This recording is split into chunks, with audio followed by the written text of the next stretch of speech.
Yeah, film versus audio drama. Where does the composer throw their hat? where do Well, they what I'm hang thinking out? now is I want to create resources for audio drama creators based on stuff I already know about composing, where I could essentially give them the information to take some music and then they could basically compose it themselves in a sense. Like your idea about the sessions, I think is a really, really good idea. Because then it's like, you could buy a composition that's, stock samples, it's all strings, winds, etc. And then somebody could say, oh, well, I want this to be more synthy. Switch to the synths easily without knowing anything about music. You just switch to VSTs. Yeah. So what I'm thinking is like make videos demonstrating that are really, really simple, saying here, you can download this. This is the session. Here's how you can easily switch it from orchestral to synthesizers. Just sort of anything like that seems like it could have value, make that, give it to people.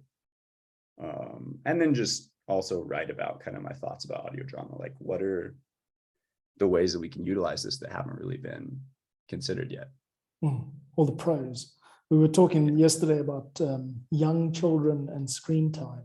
And I've always been an advocate of like storytelling without a screen, especially for really young kids who, if they grow up feeling that listening to a story instead of watching one is a reward.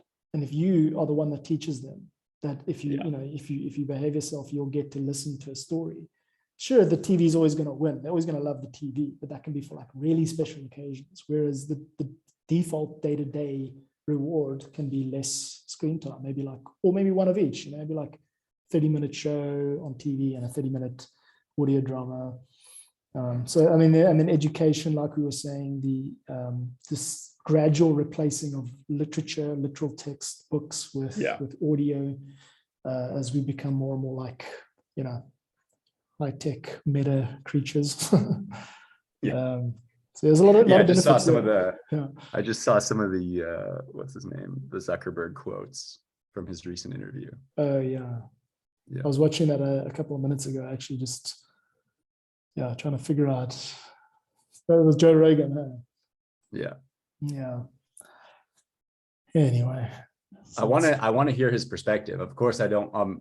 I have a certain feeling. I feel this is not good, but then again, it's like that same thing of getting older. It's like, all right, explain your perspective. Let me hear it.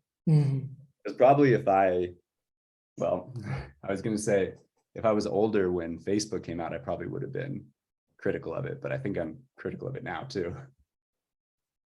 But you can't stop the march of technology, I guess. No, but you can share it.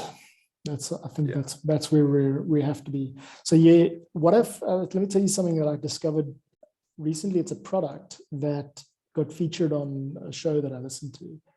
The dude has made a Reaper plugin that generates sort of unique sound effects. So let's say, for example, he's got 100 different impact sounds in a database.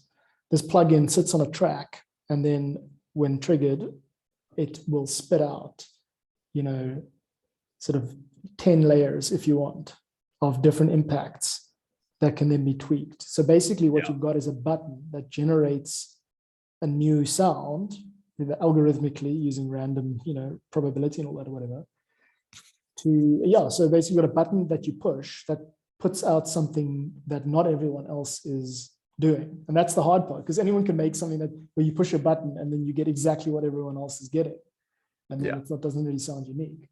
But this plugin, but every single time it's different. Every single time it has to be different. Yeah. Yes. I mean, similar, but it makes life real easy for game developers, sound effects people, and people in audio drama. So he's selling this software package for $150.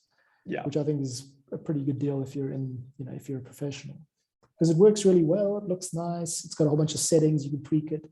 And that is the type of thing that does well now. Like even the way that we're talking about releasing stem packs and template files and that kind of thing, even that is like, that's got a shorter shelf life in comparison to like these direct software plugins. Yes. So, I mean, I'm biased because I'm into software, but if we're going to be thinking about releasing something that people actually buy, like this is my new, he said, no. Yes. Yeah. It's my new mantra. That's where it starts. It starts with looking at the end user and going, what are they going to pay for? And why are they paying for that? And I think it comes down to that, like convenience. Definitely. I want something easy and fast. Yeah. But also it can't be the same as everyone else. So yeah. I think about this. Yeah. Yeah, I've been thinking about the generative stuff a lot. I mean, I'm interested to hear more about what you're saying, but my feeling with generative music is that it will replace the massive libraries where you could go, you know, I want Beethoven, I want a Kanye song, etc., and it spits out something along those lines. I think there's still a huge value to something having a certain perspective or taste, a certain aesthetic to it. Now, maybe you could combine both. I don't see why you couldn't, but at the moment, I don't see anybody doing that. I haven't seen that yet. I see a lot of tech companies making generative music, or I see some, and it sort of has that everything you could ever want feeling to it, which is absolutely fine. There's a huge market for that. But I think you can have a leg up by having an aesthetic and sort of, this is what, you know, like, why do people buy Apple over all the PCs, all these PC options? There's always sort of a, well, that's my brand kind of thing. So when you say an But I'd aesthetic, be do you interested mean to hear like, what you think about that. do you mean But like it sounds like this guy, this plugin is kind of what you're talking, is in that vein. Yeah. Well, I think what makes it work, if it's working, I don't know what the stats are, but I think what makes that kind of thing work is the fact that it's really specific. So yeah, it doesn't. Yeah. I mean, like a generative music algorithm that is able to put out any type of music, it's only going to really give a surface level treatment to any specific genre. Whereas what we actually need to do is get even more specific. So obviously, you know, if you're looking for Britpop sound, then you're going to go to britpopgenerator.com, not musicgenerator.com. And that can get really, you know, like that could get really like deep too. But the question again is, do people pay for it? So Yeah, it's worth starting out with that in mind and going, the guy who is the person that will pay $150 to shave 3 hours of labor off their work week, and hopefully tell a few people.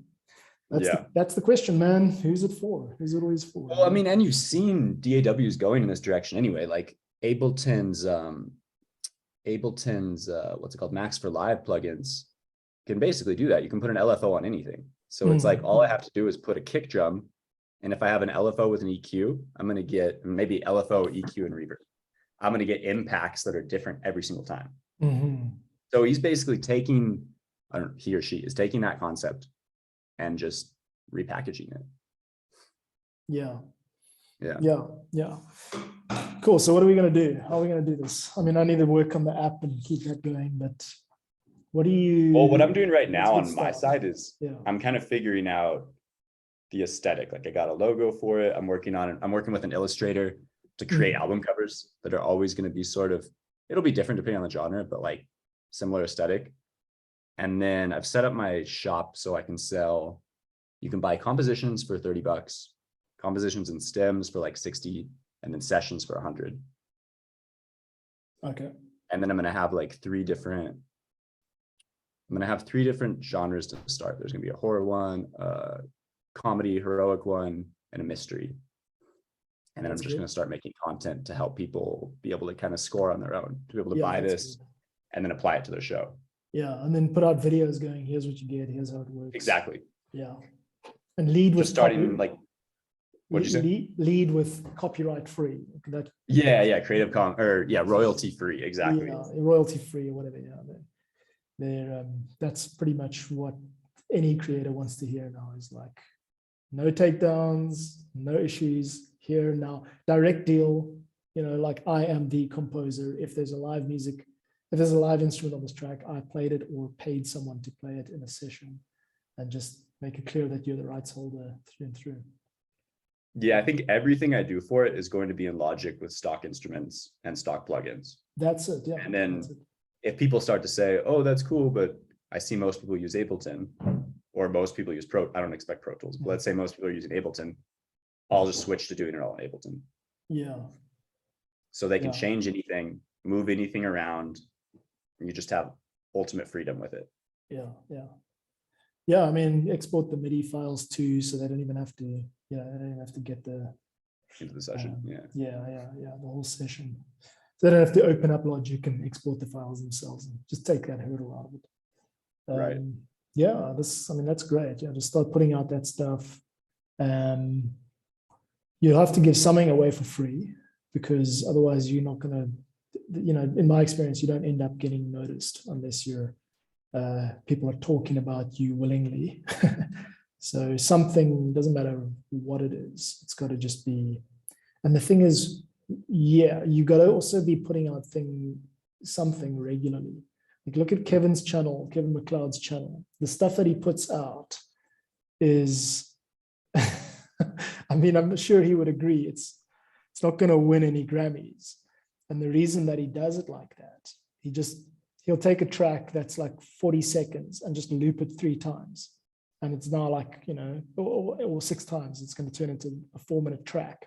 That's not really listenable after the first 40 seconds.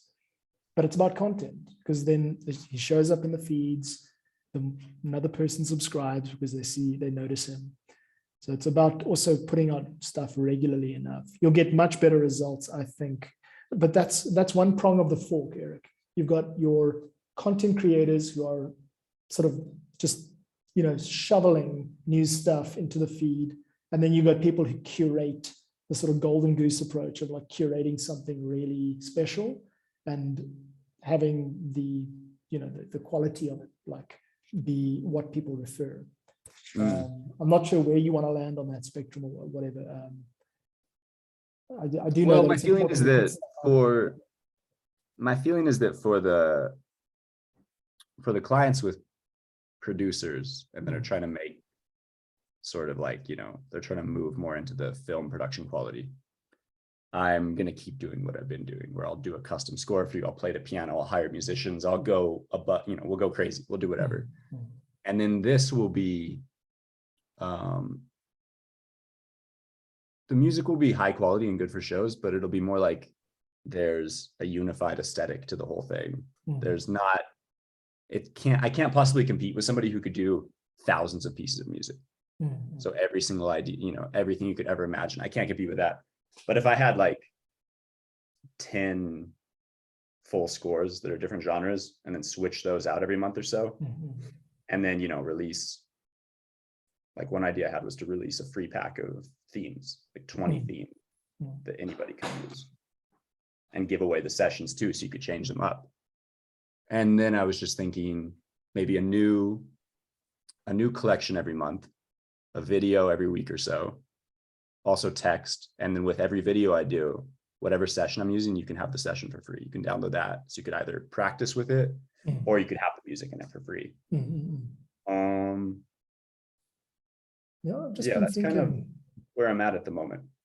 We music composers, we come at this with genre as a strong, way to categorize things. That's where our mind goes first. But actually, if we're thinking about serving audio drama creators, we're thinking about storytellers, people who write. We're thinking about writers and editors, not composers. So for us to put up, I'll just cut to the end of what I'm saying. Perhaps there's a better way to categorize, or put it this way. You mentioned a horror pack, but not with tracks that have, with tracks that are specifically designed for points in a narrative. Yes. So and named so. So very much like Spooky Overture. You can literally call the track the part where the monster appears. Then the end of the mysterious speculative conversation about what the monster could be, .wav. Like literally spoon feed people, because every story has its beats and its certain moments. Maybe maybe we should chat to audio drama writers and say, what are the moments in your narrative that you would give names to? What do you call them? And then write music specific, because we know how to do that. We know how to say, here's a 15-second sting for the end of a heavy conversation in the second act of the whole story. And we need that sting because it's actually a transition into the next scene or whatever. Like that type of like very specific interaction with writers would help us to think or craft a music pack that when people see it, they go, but this is everything I need for $30. Like I've got literally like, I've got the music for, you know, for every single moment that music is required for. And then you do general backing. I think I've lost